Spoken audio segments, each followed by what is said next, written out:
Now, Ramin Karimloo has starred as Jean Valjean in Les Mis and as Phantom in the 25th anniversary spectacular at the Royal Albert Hall and the Royal Variety Show. He also created the role of Phantom in Love Never Dies. Before we chat to him, let's hear him with a track from that musical, which is on his first solo album called Simply Ramin. It's out on the 9th of April, Till I Hear You Sing. Ramin Karimloo with Till I Hear You Sing from the musical Love Never Dies and from his debut album. Good morning, Ramin. Good morning. Now, we did think of playing Music of the Night to play you in, but to be honest, we've been a bit phantomed out lately. I bet. So have I. No, sure you have. No, but we've had Michael Crawford, we've had John Owen Jones, and we've had Earl Carpenter.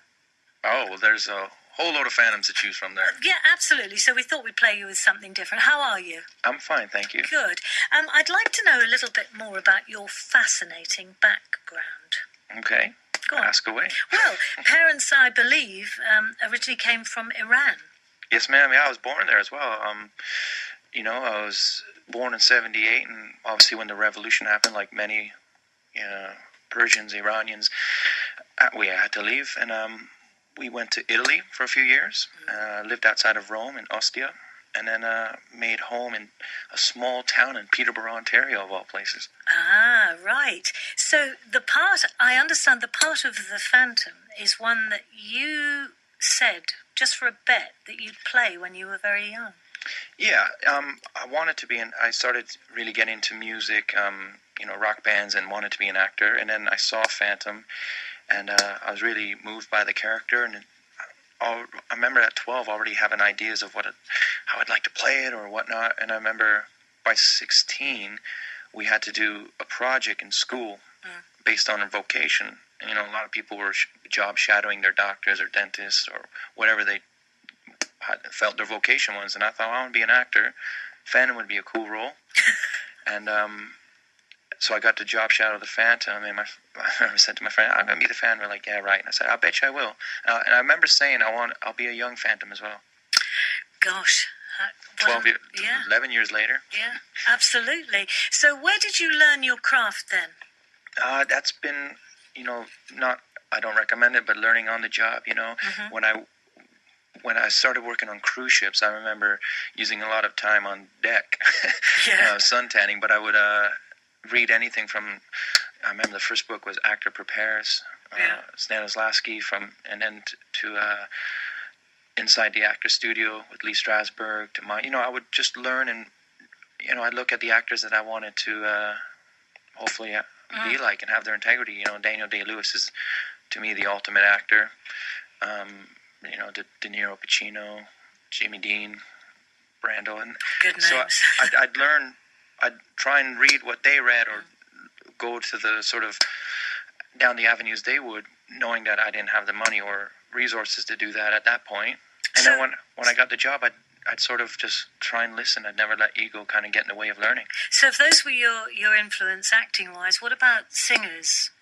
Singers, I grew up listening to Gordon Downey from the Tragically Hip, which is a Canadian band. His voice, to me, is one of the best I've ever heard in my life, because the way he emotes the story. Ray Charles was someone else I listened to as a kid. Johnny Cash is someone, to this day, is so influential to me. To me, those are real singers because they tell stories. It's not about sound. I don't think that at one point do they ever think, how's my voice sound? Or things like that. They're there to tell a story. Yeah. So how did you get from cruise ships to the West End?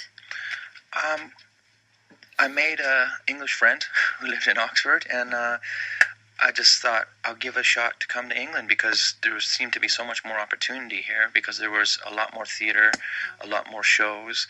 At that point, I knew I wanted to get on stage to learn my craft. I wanted to get to films, and I'd like to get to films, but, live performances, whether it's, bands or live theater, that really was exciting to me. So I came here to give it a shot. And had you seen by then, apart from Phantom, had you seen some of the big West End musicals? Did you know them?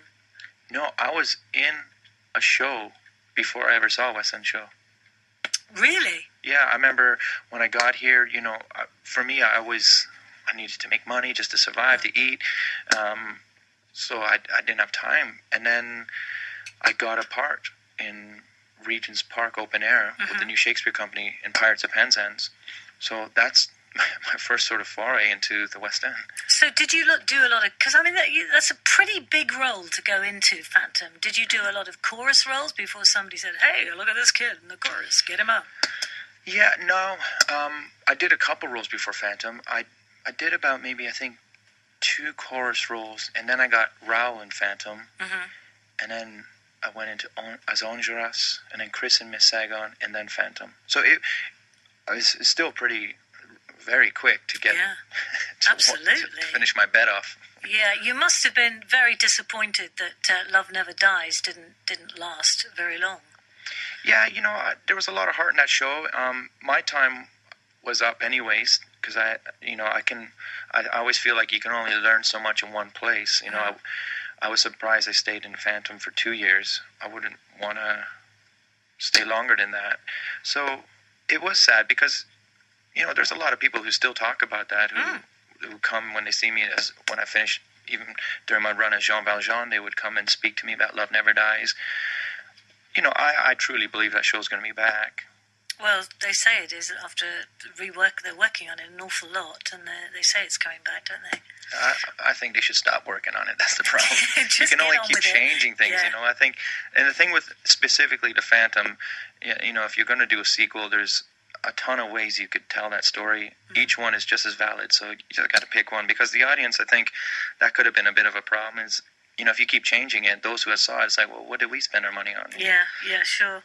Well, when I first got this album, I thought it was going to be all West End musical stuff, but it isn't. You've written an awful lot of it on here, haven't you? Yeah, I specifically wouldn't have done an album if it was a theater album. Because, look, we've just talked about my career, and I think I've been very fortunate to do some amazing roles, but I don't think I've done enough to warrant a music theater album. I wouldn't know what to say through those songs for an album, and I don't want to rest on my laurels. I could have done one, probably made, some good money, but I want to be able to sleep at night, knowing that I've put out something that I truly believe in and I warrant doing. So, but I wanted to go back to my original roots, which I don't listen to music theater outside of work. I'd rather be in it than listen to it. I didn't grow up watching theater.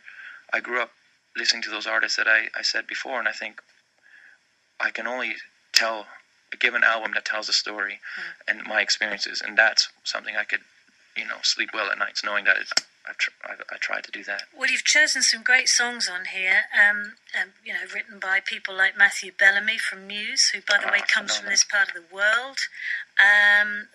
Ryan Tedder, who's written for quite a few well-known ladies, hasn't he? Yeah, absolutely. Just one or two: Beyonce, Leona Lewis. Yeah. Don Mescal. I love that guy. If I'm blessed with an album too, I want to sit maybe with a week or two with him. He's an unbelievable writer. He's written on Constant Angel. There's 2 sentences on there that I think are the most beautiful lines I've ever heard in my life, and to have it on my album, I'm so lucky for that. Of course, people will know him because he's written for Ronan Keating and Backstreet Boys.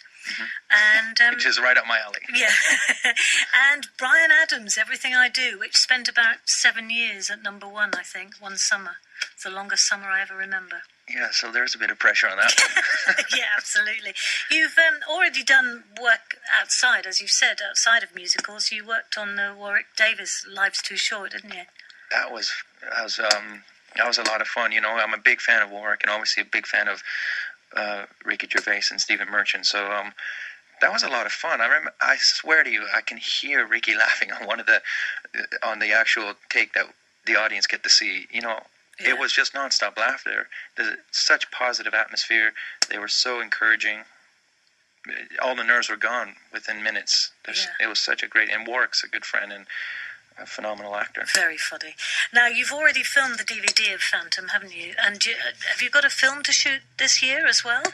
Well, we hope so. I've signed up to 3 films, to be honest. But it's just finding the time in the, like with the tours coming up in the UK and the US, album promotion, the production dates keep changing, so it's a bit of a juggling act on both sides. So when I hear action, that's when I know I'm doing it. What sort of films are we talking about here? One is about I played a lead in called Bad Town. It's about it basically exposes police corruption in a small town in Canada. It's a great script. Another one's called Dinner with Lucifer, where I'm going to hopefully play Lucifer. Oh, that's but that's nice. all in pre-production right now. Yeah. And there's a couple other ones that kind of, I think, would be not fair to talk about right now because they're still working on it, and I don't want to get my hopes up too much right now. But it looks like the diary's pretty full because your tour starts on the 1st of May. Yeah, in London, Royal Festival Hall. Excellent. So we'll start small before we go on the road. Yeah, absolutely. You looking forward to that? I am actually.